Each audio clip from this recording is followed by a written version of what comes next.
बंधुओं नमस्कार। आपने कल की वीडियो में सुना अनिरुद्ध और उषा के मिलन के बारे में, और जब बाणासुर को ये पता चला कि यहाँ पर अनिरुद्ध रह रहे हैं, तब वो अपनी सेना लेकर के आया। और बाणासुर ने बाद में जब युद्ध हुआ और जब देखा कि बाणासुर की सारी सेना अनिरुद्ध जी ने तितर बितर कर दी है, तो उसने नागपाश में अनिरुद्ध जी को बांध लिया। अब आगे की कथा यहाँ पर हम सुनते हैं। श्री सुखदेव जी कहते हैं, परीक्षित, बरसात के 4 महीने बीत गए, परंतु अनिरुद्ध जी का कहीं पता न चला। उनके घर के लोग इस घटना से बहुत ही शोकाकुल हो रहे थे। एक दिन नारद जी ने आकर अनिरुद्ध का शोणितपुर जाना, वहाँ बाणासुर के सैनिकों को हराना और फिर नागपाश में बांधा जाना, यह सारा समाचार सुनाया। तब श्री कृष्ण को ही अपना आराध्य देव मानने वाले यदुवंशियों ने शोणितपुर पर चढ़ाई कर दी। अब श्री कृष्ण और बलराम जी के साथ उनके अनुयायी सभी यदुवंशी प्रद्युम्न, सात्यकी, गद, सांब, सारण, नंद, उपनंद और भद्र आदि ने 12 अक्षौहिणी सेना के साथ व्यूह बनाकर चारों ओर से बाणासुर की राजधानी को घेर लिया। जब बाणासुर ने देखा कि यदुवंशियों की सेना नगर के उद्यान, परकोटों, बुर्जों और सिंह द्वारों को तोड़ फोड़ रही है, तब उसे बड़ा क्रोध आया और वह भी 12 अक्षौहिणी सेना लेकर नगर से निकल पड़ा। बाणासुर की ओर से साक्षात भगवान शंकर वृषभराज नंदी पर सवार होकर अपने पुत्र कार्तिकेय और गणों के साथ रणभूमि में पधारे और उन्होंने भगवान श्री कृष्ण तथा बलराम जी से युद्ध किया। परीक्षित, वह युद्ध इतना अद्भुत और घमासान हुआ कि उसे देखकर रोंगटे खड़े हो जाते थे। भगवान श्री कृष्ण से शंकर जी का और प्रद्युम्न जी से स्वामी कार्तिक का युद्ध हुआ। बलराम जी से कुंभांड और कुंभकर्ण का युद्ध हुआ। बाणासुर के पुत्र के साथ सांब और स्वयं बाणासुर के साथ सात्यकी भिड़ गए। ब्रह्मा आदि बड़े बड़े देवता, ऋषि मुनि, सिद्ध, चारण, गंधर्व, अप्सराएं और यक्ष विमानों पर चढ़ चढ़ कर युद्ध देखने के लिए वहां पर आ पहुंचे। भगवान श्री कृष्ण ने अपने शांग्र धनुष के तीखी नोक वाले बाणों से शंकर जी के अनुचरों भूत, प्रेत, प्रमथ, गुह्यक, डाकिनी, यातुधान, वेताल, विनायक, प्रेतगण, मातृगण, पिशाच, कुष्मांड और ब्रह्म राक्षसों को मार मार कर खदेड़ दिया। पिनाक पाणी शंकर जी ने भगवान श्री कृष्ण पर भांति भांति के अगणित अस्त्र शस्त्रों का प्रयोग किया, परंतु भगवान श्री कृष्ण ने बिना किसी प्रकार के विस्मय के उन्हें विरोधी शस्त्रास्त्रों से शांत कर दिया। भगवान श्री कृष्ण ने ब्रह्मास्त्र की शांति के लिए ब्रह्मास्त्र का, वायव्यास्त्र के लिए पार्वतास्त्र का, आग्नेयास्त्र के लिए पर्जन्यास्त्र का और पाशुपतास्त्र के लिए नारायणास्त्र का प्रयोग किया। इसके बाद भगवान श्री कृष्ण ने जृंभणास्त्र से, जिससे मनुष्य को जबाई पर जबाई आने लगती है, महादेव जी को मोहित कर दिया।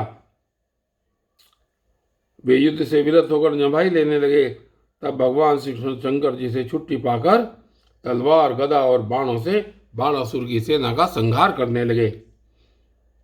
इधर प्रद्युम्न ने बाणों की बौछार से स्वामी कार्तिक को घायल कर दिया। उनके अंग अंग से रक्त की धारा बह चली। वे रणभूमि छोड़कर अपने वाहन मयूर द्वारा भाग निकले। बलराम जी ने अपने मूसल की चोट से कुंभांड और कुंभकर्ण को घायल कर दिया। वे रणभूमि में गिर पड़े। इस प्रकार अपने सेनापतियों को हताहत देखकर बाणासुर की सारी सेना तितर बितर हो गई। जब रथ पर सवार बाणासुर ने देखा कि श्री कृष्ण आदि के प्रहार से हमारी सेना तितर बितर हो रही है और तहस नहस हो रही है, तब उसे बड़ा क्रोध आया। उसने चिढ़कर सात्यकी को छोड़ दिया और वह भगवान श्री कृष्ण पर आक्रमण करने के लिए दौड़ पड़ा। परीक्षित, रणोन्मत्त बाणासुर ने अपने 1000 हाथों से एक साथ ही 500 धनुष खींचकर एक एक पर 2-2 बाण चढ़ाए, परंतु भगवान श्री कृष्ण ने एक साथ ही उसके सारे धनुष काट डाले और सारथी, रथ और घोड़ों को भी धराशायी कर दिया। एवं शंख ध्वनि की कोटरा नाम की एक देवी बाणासुर की धर्म माता थी। वह अपने उपासक पुत्र के प्राणों की रक्षा के लिए बाल बिखेकर नंग धड़ंग भगवान श्री कृष्ण के सामने आकर खड़ी हो गई। भगवान श्री कृष्ण ने इसलिए कि कहीं उस पर दृष्टि न पड़ जाए अपना मुंह फेर लिया और वे दूसरी ओर देखने लगे। तब तक बाणासुर धनुष कट जाने और रथहीन हो जाने के कारण अपने नगर में चला गया। इधर जब भगवान शंकर के भूतगण इधर उधर भाग गए तब उनका छोड़ा हुआ 3 सिर और 3 पैर वाला ज्वर 10 दिशाओं को जलाता हुआ सा भगवान श्री कृष्ण की ओर दौड़ा। भगवान श्री कृष्ण ने उसे अपनी ओर आते देखकर उसका मुकाबला करने के लिए अपना ज्वर छोड़ा। अब वैष्णव और माहेश्वर दोनों ज्वर आपस में लड़ने लगे। अंत में वैष्णव ज्वर के तेज से माहेश्वर ज्वर पीड़ित होकर चिल्लाने लगा और अत्यंत भयभीत हो गया। जब उसे कहीं अन्यत्र कहीं त्राण न मिला तब वह अत्यंत नम्रता से हाथ जोड़कर शरण में लेने के लिए भगवान श्री कृष्ण से प्रार्थना करने लगा। ज्वर ने कहा, प्रभु आपकी शक्ति अनंत है, आप ब्रह्मा आदि ईश्वरों के भी परम ईश्वर हैं, परम महेश्वर हैं, आप सबके आत्मा और सर्व स्वरूप हैं, आप अद्वितीय और केवल ज्ञान स्वरूप हैं, संसार की उत्पत्ति स्थिति और संहार के कारण आप ही हैं। श्रुतियों के द्वारा आपका ही वर्णन और अनुमान किया जाता है। आप समस्त विकारों से रहित स्वयं ब्रह्म हैं। मैं आपको प्रणाम करता हूँ। कालदेव, अदृष्ट, कर्म, जीव, स्वभाव, सूक्ष्मभूत, शरीर, सूत्रात्मा, प्राण, अहंकार, एकादश इंद्रिय और पंचभूत, इन सब का संघात, लिंग शरीर और बीजांकुर न्याय के अनुसार उससे कर्म और कर्म से फिर लिंग शरीर की उत्पत्ति, यह सब आपकी माया है। आप माया के निषेध की परम अवधि हैं। मैं आपकी शरण ग्रहण करता हूँ। प्रभु आप अपनी लीला से ही अनेकों रूप धारण कर लेते हैं और देवता, साधु और लोक मर्यादाओं का पालन पोषण करते हैं। साथ ही उन्मार्गगामी और हिंसक असुरों का संहार भी करते हैं। आपका यह अवतार पृथ्वी का भार उतारने के लिए ही हुआ है। प्रभु आपके शांत, उग्र और अत्यंत भयानक दुस्सह तेज ज्वर से मैं अत्यंत संतप्त हो रहा हूँ। भगवान, देहधारी जीवों को तभी तक ताप संताप रहता है जब तक वे आशा के फंदों में फंसे रहने के कारण आपके चरण कमलों की शरण नहीं ग्रहण करते। भगवान श्री कृष्ण ने कहा, त्रिशिरा, मैं तुम पर प्रसन्न हूँ। अब तुम मेरे ज्वर से निर्भय हो जाओ। संसार में जो कोई हम दोनों के संवाद का स्मरण करेगा उसे तुमसे कोई भय न रहेगा। भगवान श्री कृष्ण के इस प्रकार कहने पर माहेश्वर ज्वर उन्हें प्रणाम करके चला गया। तब तक बाणासुर रथ पर सवार होकर भगवान श्री कृष्ण से युद्ध करने के लिए फिर आ पहुंचा। परीक्षित, बाणासुर ने अपने 1000 हाथों में तरह तरह के हथियार ले रखे थे। अब वह अत्यंत क्रोध में भरकर चक्रपाणी भगवान पर बाणों की वर्षा करने लगा। जब भगवान श्री कृष्ण ने देखा कि बाणासुर ने तो बाणों की झड़ी लगा दी है, तब वे छुरे के समान तीखी धार वाले चक्र से उसकी भुजाएं काटने लगे, मानो कोई किसी वृक्ष की छोटी छोटी डालियां काट रहा हो। जब भक्तवत्सल भगवान शंकर ने देखा कि बाणासुर की भुजाएं कट रही हैं, तब वे चक्रधारी भगवान श्री कृष्ण के पास आए और स्तुति करने लगे।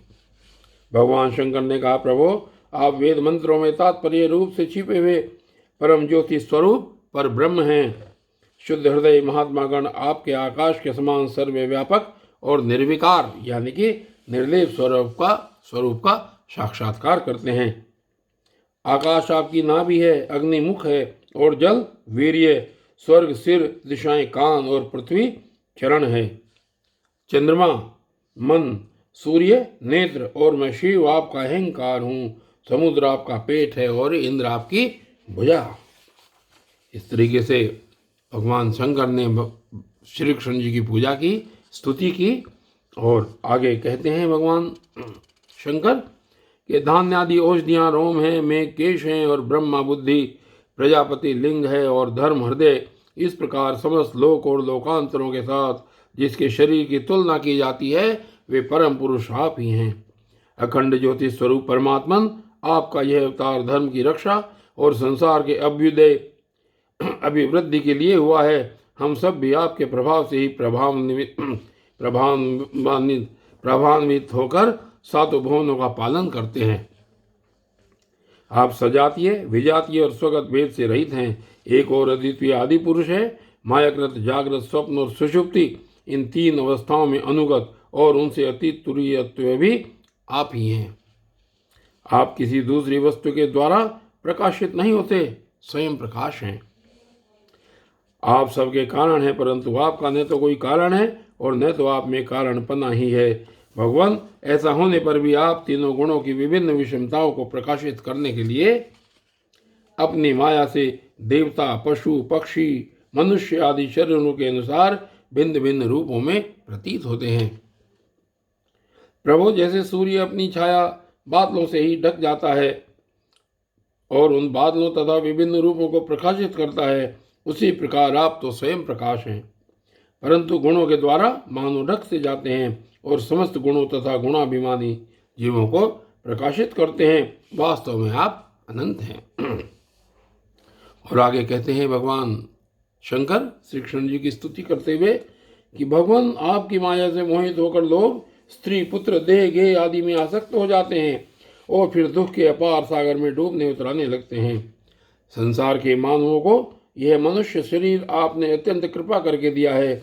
जो पुरुष इसे पाकर भी अपनी इंद्रियों को वश में नहीं करता और आपके चरण कमलों का आश्रय नहीं लेता, उनका सेवन नहीं करता, उसका जीवन अत्यंत शोचनीय है और वह स्वयं अपने आप को धोखा दे रहा है। प्रभु, आप समस्त प्राणियों के आत्मा, प्रियतम और ईश्वर हैं। जो मृत्यु का ग्रास मनुष्य आपको छोड़ देता है और अनात्म दुख रूप एवं तुच्छ विषयों में सुख बुद्धि करके उनके पीछे भटकता है, वह इतना मूर्ख है कि अमृत को छोड़कर विष पी रहा है।